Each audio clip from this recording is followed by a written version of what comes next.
దేవునితో 40 రోజులు. తల్లి తన బిడ్డను మరచినను, నేను నిన్ను మరువను. పిత, పుత్ర, పవిత్రాత్మ నామములో మీకు శాంతి కలుగునుగాక. మార్చి 13వ తేదీ 2024 సంవత్సరం. తపస్సు కాలము 4వ బుధవారము. నీ ద్వారా జాతులతో నిబంధన చేసుకొందును. బీడుపడిన నేల మీద నీకు మరలా పునరావాసము కల్పించెదను. మొదటి పఠనము యెషయా గ్రంథము నుండి 49వ అధ్యాయము 8వ వచనము నుండి 15వ వచనము వరకు. ప్రభువు ఇట్లు అనుచున్నారు, నేను నిన్ను కరుణించు సమయము వచ్చినప్పుడు నీ మొర విందును. నిన్ను రక్షించు దినము వచ్చినప్పుడు నిన్ను ఆదుకొందును. నేను నిన్ను సంరక్షించెదను. నీ ద్వారా జాతులతో నిబంధన చేసుకొందును. ఇప్పుడు బీడుపడియున్న నేల మీద నీకు మరలా పునరావాసము కల్పింతును. నేను బందీలతో మీరు స్వేచ్ఛగా వెళ్ళుడు అని చెప్పుదును.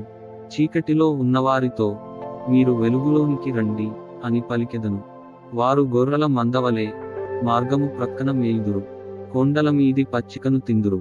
వారికి ఆకలిదప్పులు కలుగవు. సూర్యతాపము వారిని బాధింపదు. వారి మీద నెనరుగలవాడే వారిని నడిపించును. ఆయన వారిని నీటి బొగ్గల వద్దకు కొనిపోవును. నేను కొండల గుండా మార్గము వేయుదును, రాజపథమును సిద్ధము చేయుదును. నా జనులలో కొందరు దూరము నుండి వచ్చెదరు. కొందరు ఉత్తర దేశముల నుండియు పడమర నుండియు వచ్చెదరు. మరికొందరు అస్వాను దేశము నుండి వచ్చెదరు. ఆకాశమా, ఆనందనాదము చేయుము. భూమి సంతసించుము. పర్వతములారా, సంతోషముతో పాడుడు. ప్రభువు తన ప్రజలను ఓదార్చును. బాధలకు గురి అయిన తన జనుల మీద జాలిచూపును. ప్రభువు నన్ను పరిత్యజించెను, నన్ను విస్మరించెను అని సీయోను పలికెను. స్త్రీ తన గర్భమున పుట్టిన పసికందును మరచిపోవునా? తన ప్రేవున పుట్టిన బిడ్డ మీద జాలి చూపకుండునా? ఆమె తన శిశువును మరచినను, నేను మాత్రము నిన్ను మరువను. ఇది ప్రభువు వాక్కు. ప్రత్యుత్తర గీతము.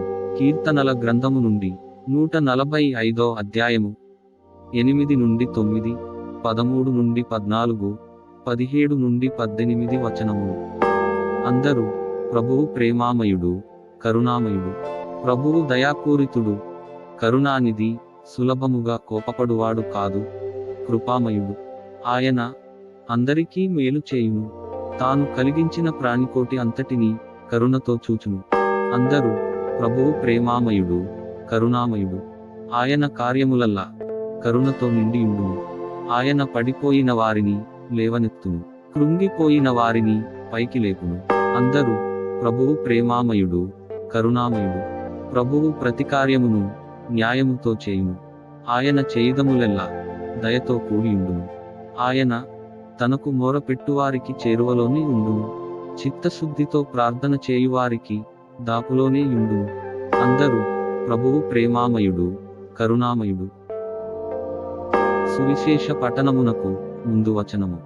నేను నా తండ్రి వద్దకు వెళ్ళి, తండ్రి, నేను పరలోకమునకును నీకును ద్రోహము చేసి తిని అని చెప్పెదను. సువిశేష పఠనము. ఆయన ఎట్లు మృతులను సజీవులుగా చేయునో, అట్లే కుమారుడును తనకు ఇష్టమైన వారిని సజీవులను చేయును. అపోస్తలుడైన పునీత యోహానుగారు వ్రాసిన పవిత్ర సువిశేషములోని భాగము. ప్రభువా, మీకు మహిమ కలుగునుగాక. 5వ అధ్యాయము 17వ వచనము నుండి 30వ వచనము వరకు. యేసు వారితో, నా తండ్రి ఇప్పటికినీ పనిచేయుచున్నాడు, నేనును చేయుచున్నాను అని చెప్పెను. ఇది వినిన యూదులు ఆయనను చంపుటకు ఇంకనూ ఎక్కువగా ప్రయత్నించిరి. ఏలయనా ఆయన విశ్రాంతి దిన నియమమును మీరుటయే కాక, దేవుడు తన తండ్రి అని చెప్పుచు తనను దేవునికి సమానముగా చేసుకొనుచుండెను అని వారు భావించిరి. యేసు వారితో ఇట్లనెను, నేను మీతో నిశ్చయముగా చెప్పుచున్నాను, తండ్రి ఏది చేయుటను కుమారుడు చూచునో దానినే కాని తనంతట తాను ఏమీయూ చేయజాలడు.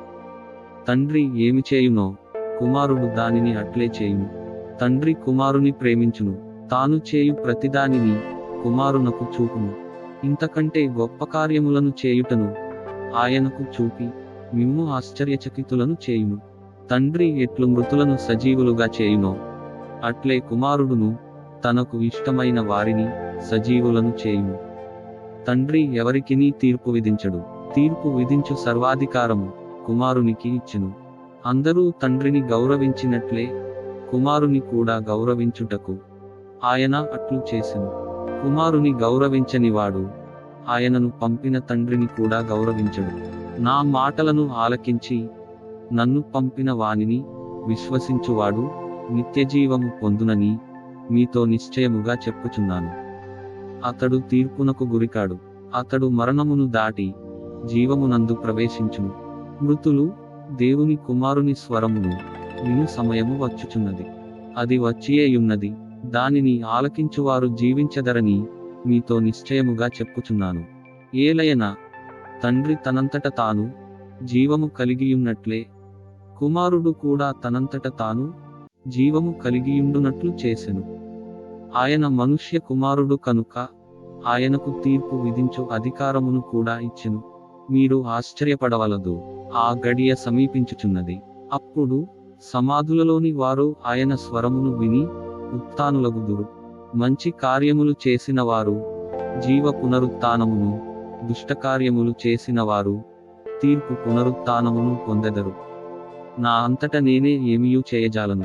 నేను వినినట్లు తీర్పు చేయుదును. నా తీర్పు న్యాయమైనది.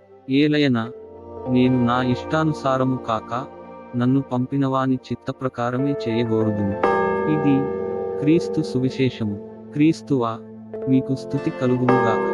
సువిశేష పఠనము ద్వారా మన పాపములు క్షమింపబడునుగాక. ఆమేన్. ప్రార్థించుదము. మీరు స్వేచ్ఛగా జీవించండి, వెలుగునందు జీవించండి.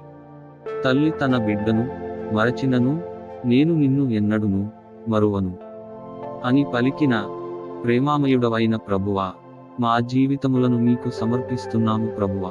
మా పిల్లలు రాస్తున్న పరీక్షలలో ఉత్తమ ఫలితాలు పొందుటకు మంచి జ్ఞానమును, జ్ఞాపకశక్తిని దయచేసి సహాయము చేయండి ప్రభు.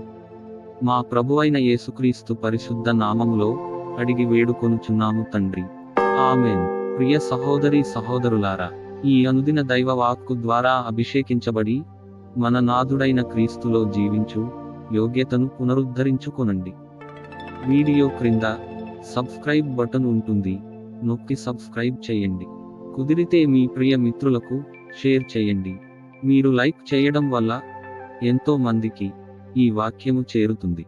ప్రభువైన క్రీస్తుని ప్రేమ మీకు, మీ బిడ్డలకు తోడైయుండునుగాక.